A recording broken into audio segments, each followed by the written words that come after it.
Wild Cafe is a one-of-a-kind coffee shop with a reputation for being eco-friendly, pet-friendly, and providing high-quality products and services.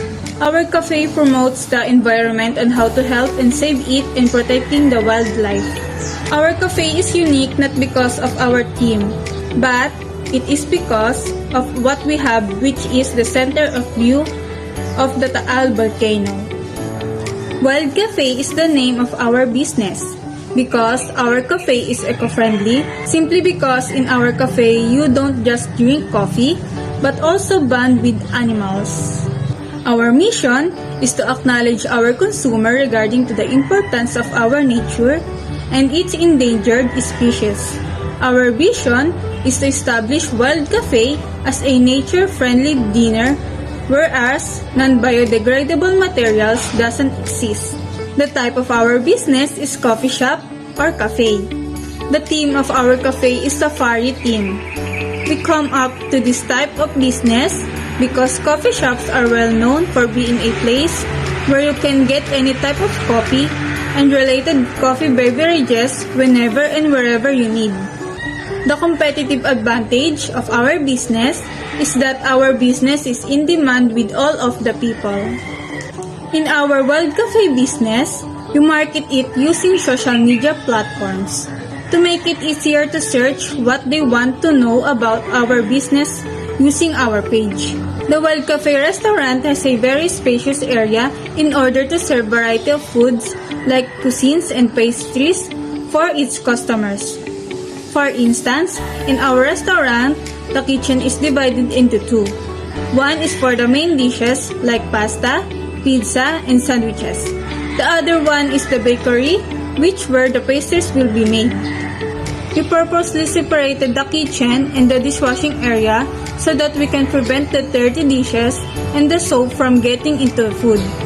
We also have a stock room for our food supplies in order to keep them fresh at all times. We budget to keep track of and better understand whether our business revenue is sufficient to support its costs.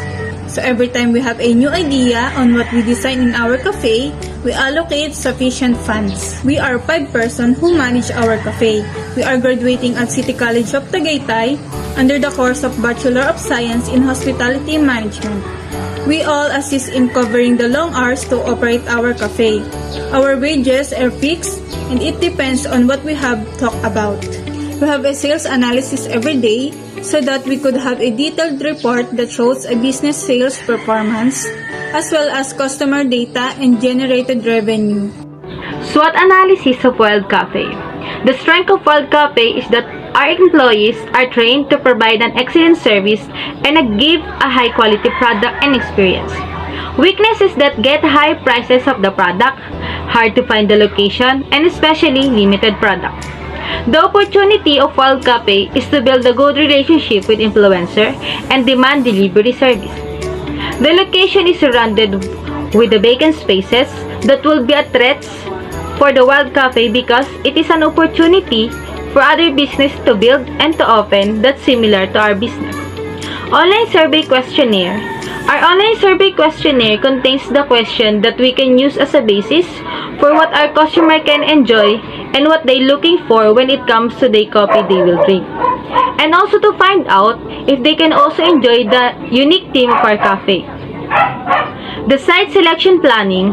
The Business Wild Cafe is located in Mystic Hill, Ligaya Drive, Tagaytay, Cavite. The land was filled with trees because its theme is safari, which is all about wildlife animals, and its location is perfect, and it's very interesting to see a wildlife as you drink a cup of coffee to our place. Visual recognition. For the visual interior of the cafe, we choose a design that can make the customer interested while passing by. Since the cafe is going to the center for the palm trees, on the side of the cafe can be visible and noticeable because it supports the theme of the cafe. Convenience. Our choosing place to build our business is vast. We choose the place with lot of trees because the theme of our cafe is like a forest. There is also a large parking lot here, so you don't have to worry about your car. We have approachable, friendly staff to assist our customers. Code restriction.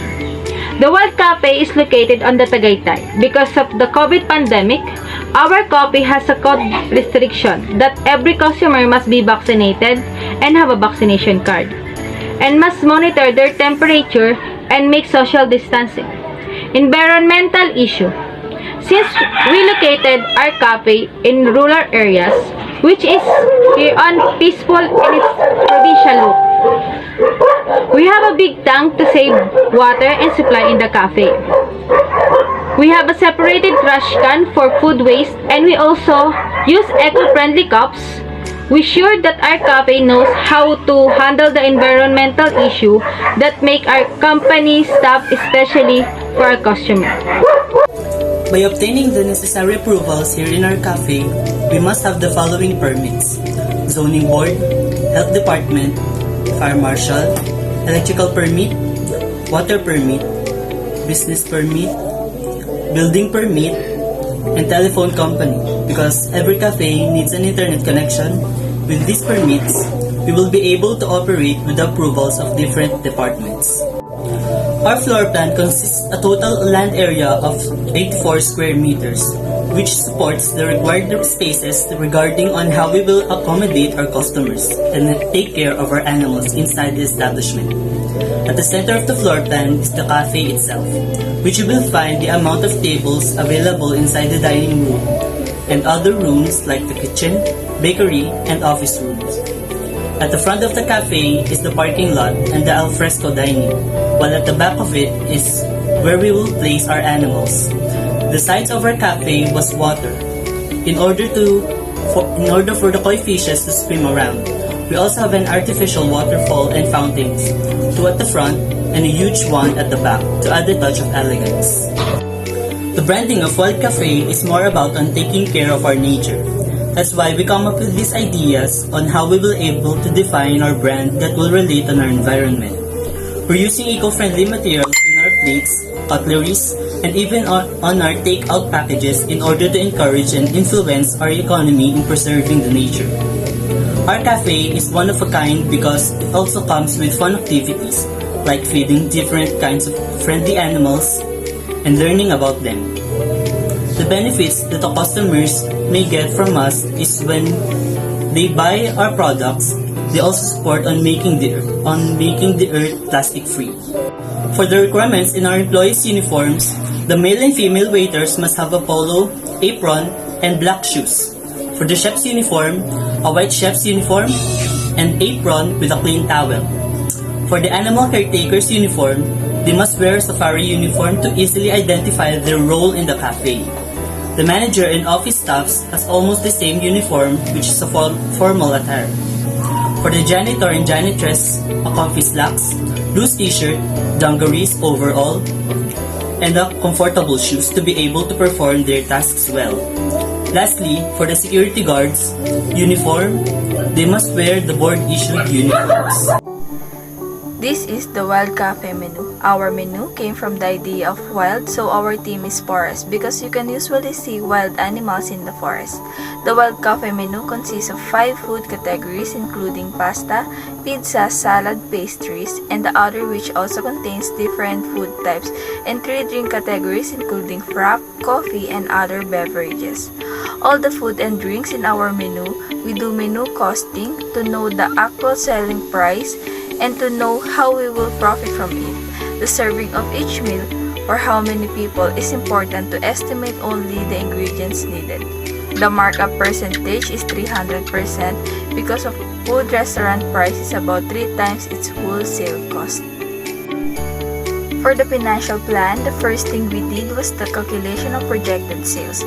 We project how many guests will be our guests at breakfast, lunch, and dinner in 1 week to know the weekly sales. Our cafe will close every Tuesday for general cleaning and bathing of the animals. Within a month, we almost had 27 days open, so we projected at 4 weeks. We project the best seller price in our menu to get the sales. After we get the weekly sales, we multiply it by 4 because as I mentioned, it seems like total of our operation is 4 weeks. After we get the monthly sales, we multiply it by 12 because within a year, there are 12 months, so we get the annual sales projection.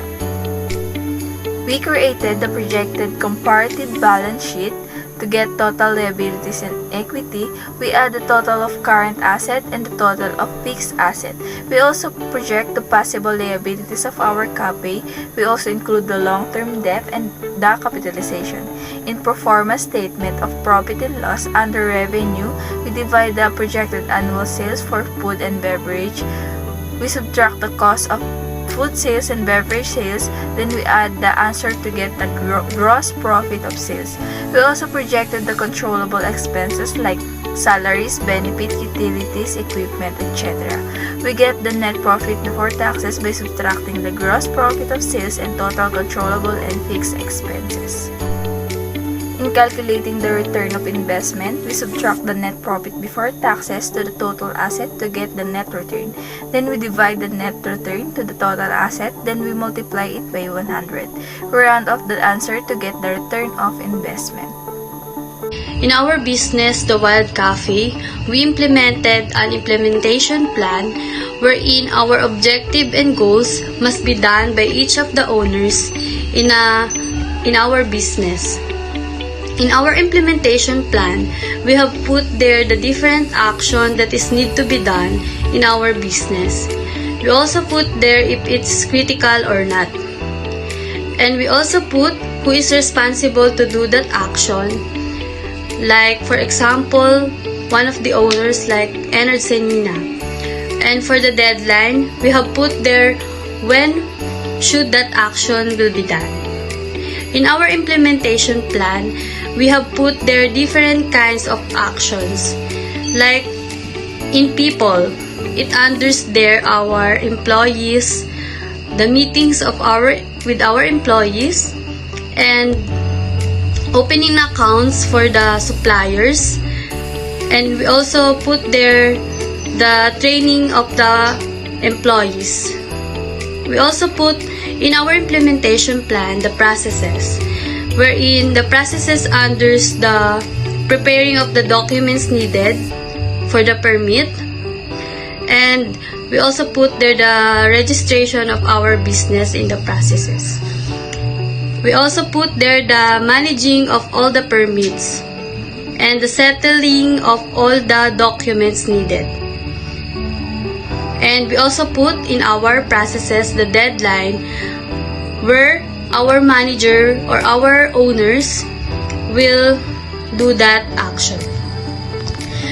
We also put in our actions the equipment, where it under all the installing of the shop equipment and tools. And yes, it is so critical.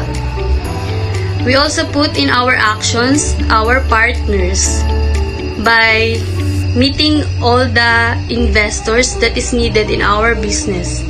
And yes, it is critical. Our implementation plan could help our business in a way that our plans in our business is already ready. Our business, The Wild Cafe, concluded that we therefore conclude that our business, The Wild Cafe, is an eco-friendly business. Wild Cafe is a coffee business with a safari team that offers high-quality products and services. Our business, The Wild Cafe, have the majestic view of the Taal volcano, and it captures the beauty of the environment. And you can see the different animals that is not in the city and not usually seen by the people. We make sure that we promote our business. At the same time, we also promote the environment and the leisure for the tourist people that wants relaxation and they will experience it in our coffee shop, The Wild Cafe.